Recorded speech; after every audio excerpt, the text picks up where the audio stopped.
Air raid sirens in Israel's south, a failed rocket launch from Gaza, and security forces on high alert after a deadly raid against West Bank terrorists yesterday.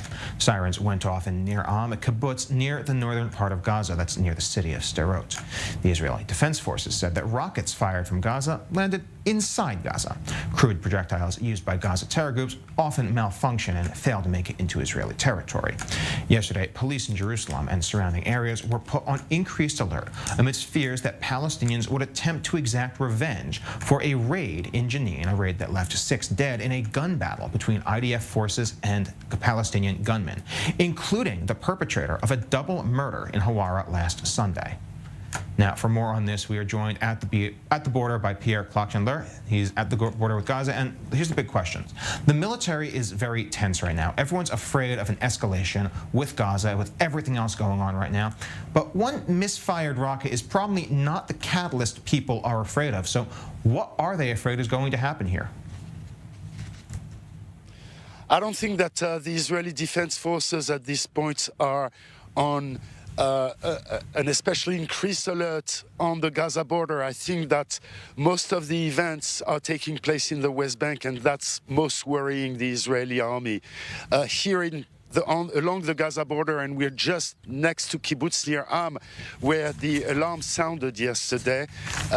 Everything is very quiet. The Israeli army has not even responded to the failed launching of the rocket inside Gaza territory. It failed. It landed inside Gaza territory, and thus the Israeli army did not even respond to the launching of rockets. Usually when there is a launching of rocket, like last week, when about 6 rockets were launched, Israel responded on Hamas targets because Hamas is responsible for the control over the Gaza Strip. The big problem is at this point the cities in the West Bank, Jenin, Nablus, Jericho's refugee camp, Aqaba Jaber, where you have some sort of coordinated effort to challenge the Israeli security forces and the Israeli settlers who live in the West Bank. So that's the big problem. There were marches all along the night in solidarity with the 6 Palestinian gunmen who were killed yesterday.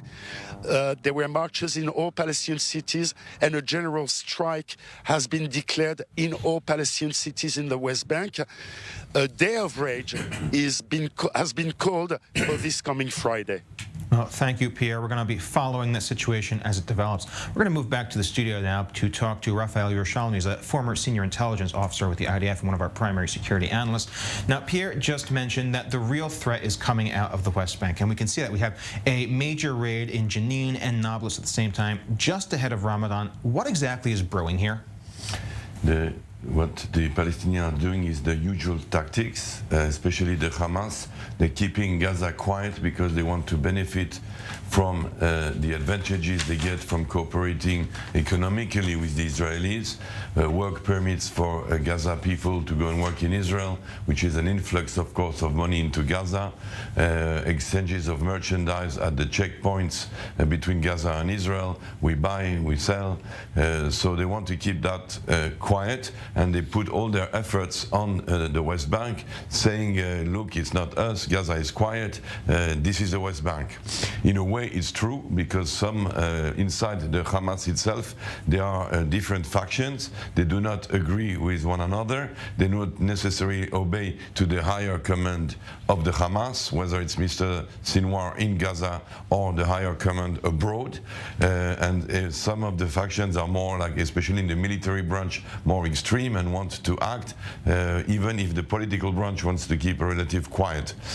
In the West Bank, we see that also, of course, the Islamic Jihad is very active, but even the PLO, even Mr. Abu Mazen's security forces are not to be trusted right now. There is a motivation for an escalation on their part, even though at the political level things should want to be kept quiet.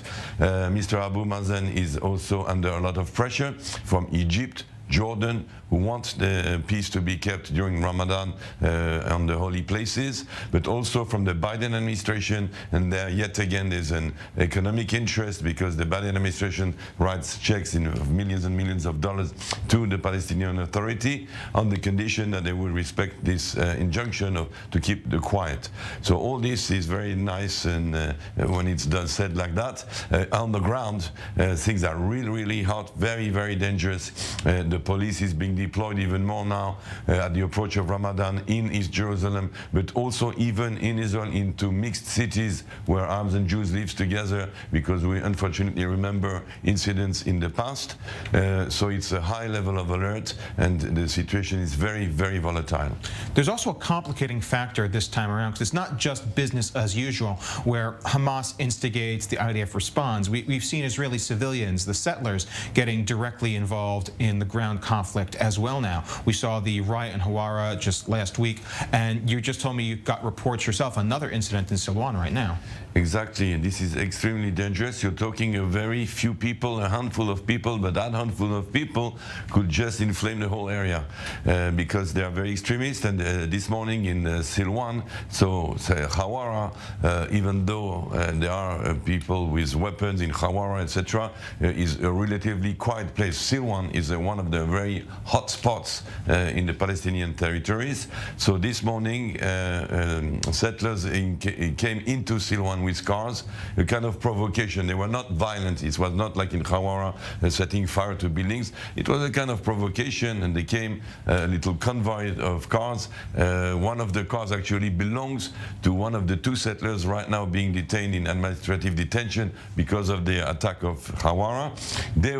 Palestinians saw that, this provocation. They attacked the settlers that could escape at the very last minute.